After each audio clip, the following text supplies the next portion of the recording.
This is Arklatek's People in Politics Sunday edition. A look at the issues and decision makers shaping the Arklatex and the nation. Presented by KTBS.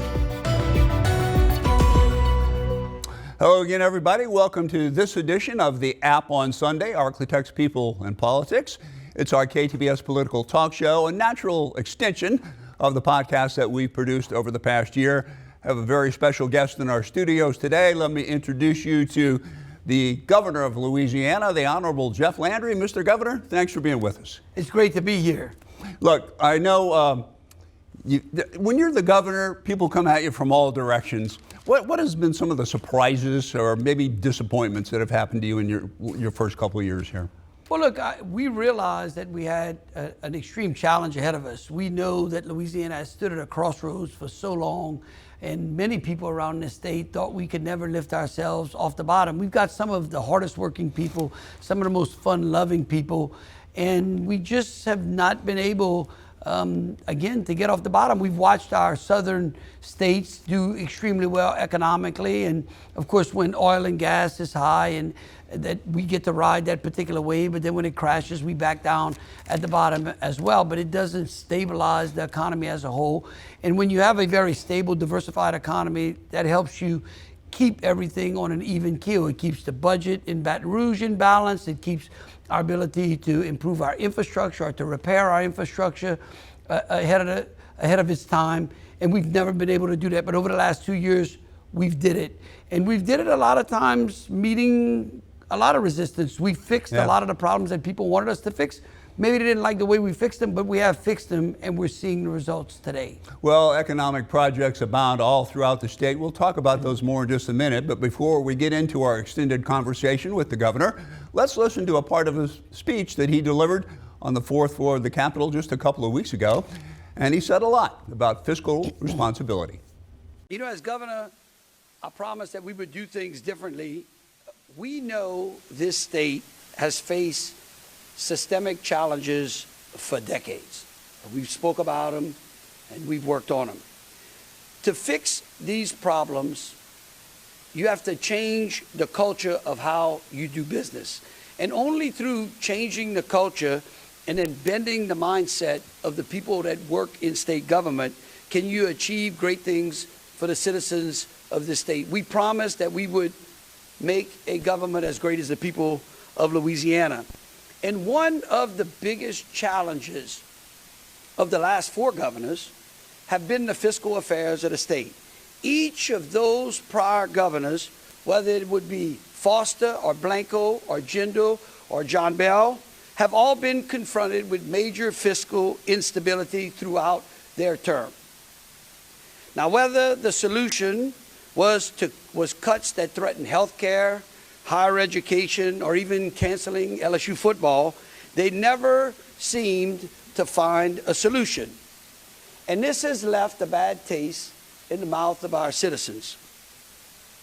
I came in with the mindset that we were going to fix that. Our state government should be required to live within its means, just like you all are required to live within your family's budget. Government is designed to serve the people, not the other way around it. The money that we spend in this Capitol belongs to you. So we have a fiduciary duty to protect the people's hard-earned money. And you've been doing that in various ways. One of those, I have a list here, probably as long as my arm, of economic development projects that are going on in the state right now. Can you speak to some of those? Oh yeah, from an economic development standpoint, it's historic. I mean, and I came up to North Louisiana several times during the campaign, both Sharon and I, and I'd tell people, we are going to bring economic projects and economic prosperity to North Louisiana. I think a lot of people looked at me and thought I was crazy. I appreciate the fact that they voted for me and they took a shot, but I don't know if they really believe me. But what we have seen is exactly that. I mean, look, over in Northeast Louisiana, that Meta project is the largest project ever in the history of North Louisiana. It may end up being the largest single investment in the history of the state before it's over. And we have some great economic wins along the I-20 corridor. Look, Ruston just got a Buc-ee's. We've got a microchip facility in Ruston as well. We've got some wins here in Shreveport as well. SkyWest Airlines, their maintenance base is going to be right here in Caddo. We've got Ascentic is going to do an expansion in Caddo as well, and Radius Technology, and there are a number of little and small wins. And those small wins, I don't say, I talk about them as being small, but that's small compared to what we've seen around the state. I can tell you, we're working extremely hard on what I believe coming soon, we're going to announce the largest single project ever in the history of Northwest Louisiana, in the Shreveport, in the Caddo Bossier area. And I believe we're really on the 1 yard line on that project as well. So that's a little foreshadowing. You want to just push that on over the goal line? Hold up. I'm trying. Okay, We need some help from some of the folks that are watching us out there as well. I mean, again, I think one of the things that has kind of caused it to stall a little bit has been some outside groups that have come in and I think spread some misinformation about it. But again, we got great wins coming, and we got great wins that have been here and got great wins coming. My bad, I should have introduced Louis Avallone, our co-host for today from American Ground Radio, who just kind of slid in with us during the portion of the governor's speech that we played. Question for the governor, Louis? Yeah, absolutely. Governor, you are very popular in the state of Louisiana, and Donald Trump loves him some Jeff Landry.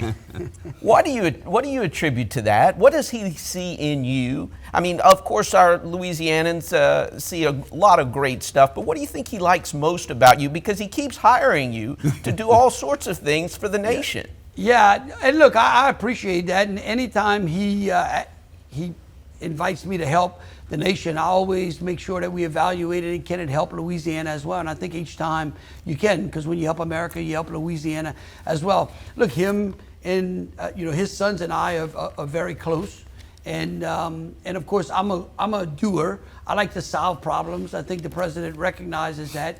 I'm not the smartest person out there, but I'll stick with the problem long enough until we can solve it.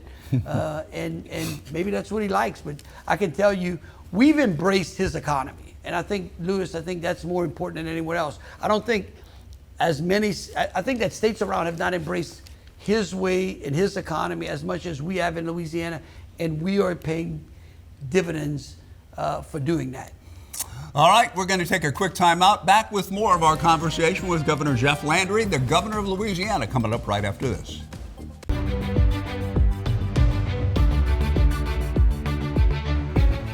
Back with more of the App on Sunday. I'm Jeff Beinfor, Louis Avallone, our co-host, and our very special guest today, the governor of Louisiana, Jeff Landry. We were talking economic development projects before we went to break there.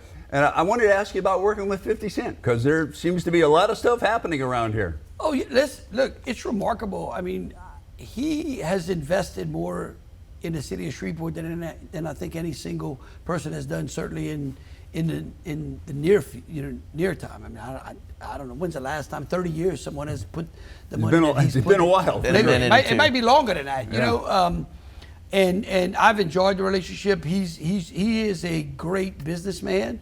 I think that he has a vision for downtown Shreveport that no one else saw out there. I think that he sees the diamond in the rough, and I think that it only brings great value to the city of Shreveport. I really do. Yeah. I'm excited about it.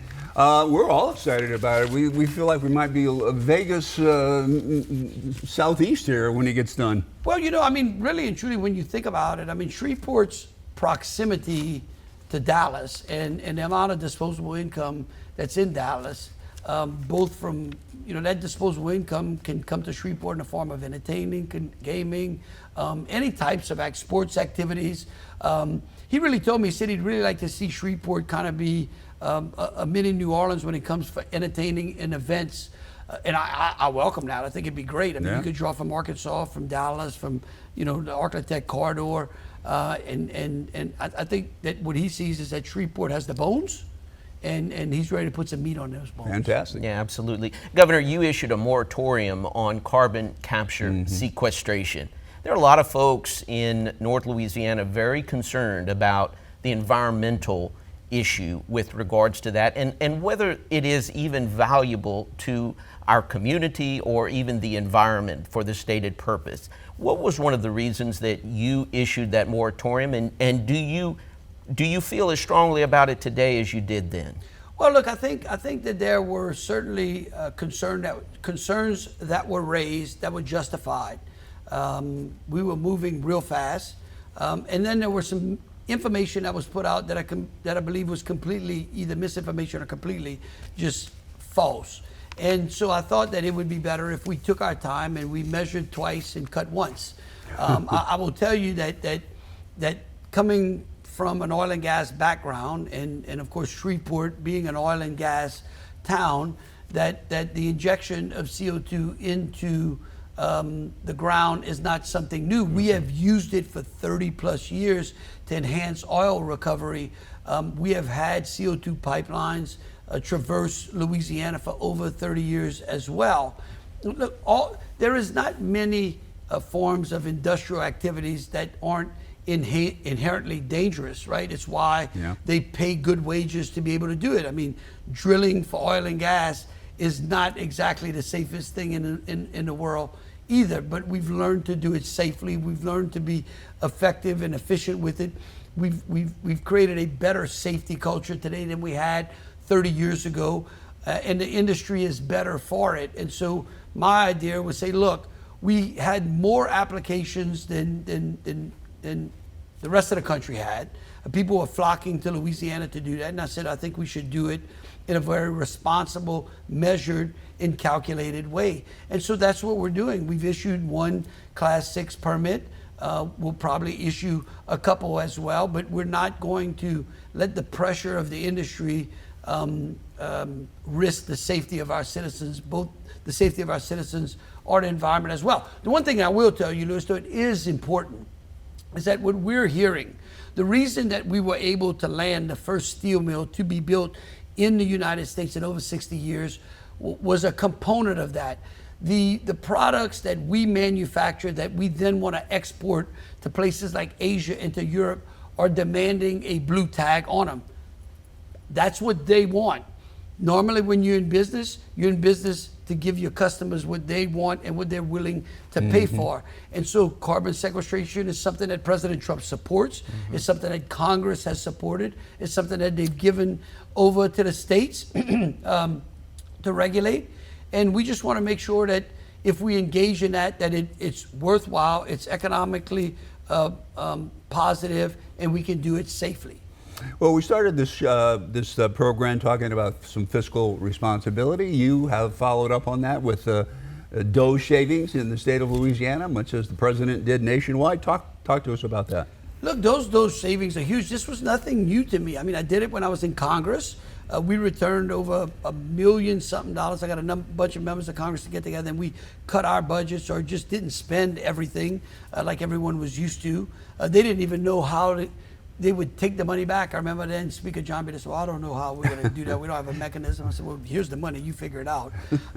When I became AG, you remember the state was in one of those notorious fiscal cliffs. So we had to live within our means. We had to eat what we killed, because then Governor John B. Edwards was trying to balance the state budget. As I said in the speech, governor after governor has struggled. Why? Because we've utilized one-time money for reoccurring expenses. We've basically lived off of natural disaster after natural disaster. That's basically caused the state budget to grow from using federal funds. And we just said we wasn't going to do that anymore. And the legislature responded. This is the third year in a row that we've put forth a static, basically like a standstill budget. Yeah. And that has paid dividends.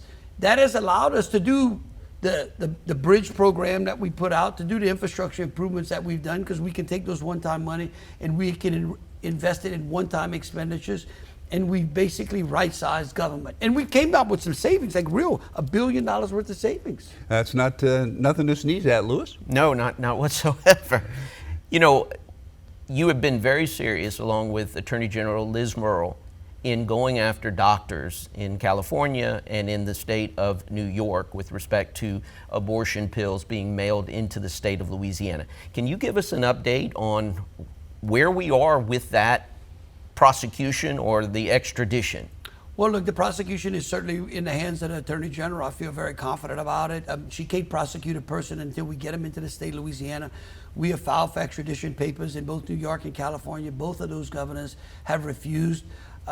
Certainly, so in New York, Hochul refused to sign extradition orders, which means that if someone is in New York, the governor, you can only get that person to Louisiana if the governor of that state allows it. So now we have one in New York, and now the governor of California is refusing the extradition papers as well. I think that this is teeing up an opportunity to take this extradition issue before the federal courts, and we'll see what they say. I'm going to let the attorney for the state, which is the Attorney General, make that call, but certainly we stand by supporting her. I mean, how ridiculous is that? I mean, you would never refuse extradition from a governor from another state. No, I mean, think about it. You know, let's go back in time when New York issued charged the now president, the then former President Donald Trump, with charges. He was asked to go to New York. I mean, suppose DeSantis would have said, I'm just not going to sign extradition orders. I mean, people would have lost their minds. But under this scenario, I guess maybe Governor DeSantis could have said, I'm just not signing them. But the president actually went up to New York. He went up there. He knew the charges were bogus, and the rest is history. That's basically the same thing. And so this is really, I think, kind of lining up to be could be a very interesting federal case that would make its way all the way up to the Supreme Court. All right, we have some more Supreme Court cases I want to ask you about too, but we're going to take a break first because we got to pay a few bills, even though it's a Sunday morning. Then we'll continue our visit with Governor Jeff Landry. Be right back.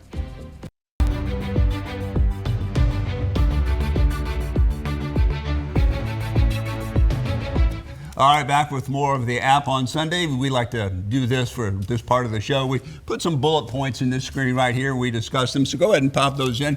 You see the 57th governor of the state of Louisiana. That's who we're talking to right now. But you were the Attorney General for 8 years, right? I was. So the night you Great won... job. A lot of fun. And you did a good job. And the You night were you awesome. won election in 2016, I was in Baton Rouge covering the elections. And the photographer I was with, it was late, and we said, man, we haven't eaten all day. We need to get something to eat. The only place we could find, I believe, was a place called Chimes. Chimes, yeah. Chimes in Baton Rouge. Yeah. And you were in there with your wife and a whole bunch of people celebrating. I wanted to come over and say hi, but I didn't want to interrupt the party. But I observed you celebrating your victory that night, so that was pretty cool. Well, it was great. Of course, it was a great night. Throughout my political career, I never thought I'd be the Attorney General. Never thought I'd be in Congress. Worked for a sheriff, so I said maybe I could be the sheriff one day. And here I am as the 57th governor. So it's been an interesting journey, but certainly fun. Pretty neat. And you were also a member of Congress for a couple of years, and famously, you held up a sign in there that said, "Drilling equals jobs." Drilling equals. Yeah. I got in a bunch of trouble for that. But look, I've always stood behind the people of this state. I mean it. Like I believe in building back a middle class. I believe that America is great. The bigger the middle class is, when the middle class is bigger than any of the other classes, the country is unbelievably great. It's peaceful, it's prosperous, people smile. For the last couple of decades, it seems like we've lost our ability to have fun, to smile. And those are things that we're trying to do here in Louisiana. We're trying to put smiles back on the people of the state. Yeah, I got to ask you about, you were talking about cases heading to federal court, and the redistricting case in Louisiana, mostly over District 6. That's been argued now twice, oral arguments presented twice in the Supreme Court. Still haven't had a resolution on that, and I just wanted to get your feelings on this. Yeah, look, as soon as I say this, I'll have to come back and say I was wrong, and predicting the court is a pretty difficult thing. Well, I don't think we get a decision. I really don't think we get a decision until June. Till June. We certainly are outside of the window to be able to affect a new map. I have been frustrated with the amount of money that we have spent litigating congressional maps in this state. I've been a person subjected to multiple different congressional maps as a voter. I know we did the math. I think we've spent over $40 million since 2012 on lawyers simply trying to right-size a congressional map, all because the Supreme Court couldn't give us clarity, couldn't make the process fair and give the legislature the flexibility it needs to draw the maps based upon how they decided it. That's what the Constitution says. I think we have positioned the state, both myself and the Attorney General, to finally get an answer that I think is going to be a case that's going to be monumental. It's going to be a bellwether case that is going to reverberate around the country, and once and for all, I believe, is going to settle a lot of these lawsuits. Save our, look, that's $40 million we can't use to give teachers a pay raise, can't use to fix roads, can't use to fix our economy and give our citizens the tax breaks that they deserve. And so I think the answer needs to be. Yeah. Well, I mean, in all fairness to the state, the Supreme Court more or less created this problem, didn't it? No, that's exactly. We are here because the Supreme Court many decades ago created this problem, and every time they tried to right the wrong back then, they created an additional problem. And so it became like this feedback loop where every time they make a decision, we'd end up back in the same place like Groundhog's Day. And so this, I think, is the end. All right, we got about 45 seconds left in this segment. Luce, you have a question? Well, you know, education in Louisiana has made leaps and bounds in terms of progress under your administration. And now you're injecting school choice and the Gator program. A lot of folks are concerned that there's not enough money to go around for all those hardworking Louisianans who want to be able to have that choice for their children. What is your message to them today? Can you update us? Look, I think that our hardworking people in Louisiana pay into that system. And are they getting what they deserve out of that system? We know that there are schools, there are states that have implemented school choice programs, implemented scholarship programs like what we put today, and those states are doing better today. In all of those states, no public schools have closed. It's been good when you create competition. Isn't that the American way? Absolutely. All right, we're taking another time out and back to wrap up this edition of the App on Sunday with Governor Jeff Landry. All right, we're back to wrap a bow around this broadcast, but I have to ask you about the amendments coming up that people are going to vote on now in Louisiana. Look, we've got a great set of amendments. You know, we tried to pass one big amendment last year. We thought that voters wanted us to simplify the process. They rejected it, so we broke it up a little into 4 different pieces, or a couple of different pieces. And 1 and 4 are the most, and to me, the most important amendments. Why? Because we can give our teachers a pay raise, a permanent pay raise with 4. And number 1, we give local government an opportunity to do away with the inventory tax. And actually, the voters out there get a break. They get a pay raise. If you vote for 1 and 4, it's going to give us the ability to lower the income tax even further. So that's a tax cut. That's good news. Thank you, Governor. Great. Appreciate that. This Week on ABC is coming up next. You've been watching Arklatek's People and Politics. Thank you for joining us. Presented by KTBS.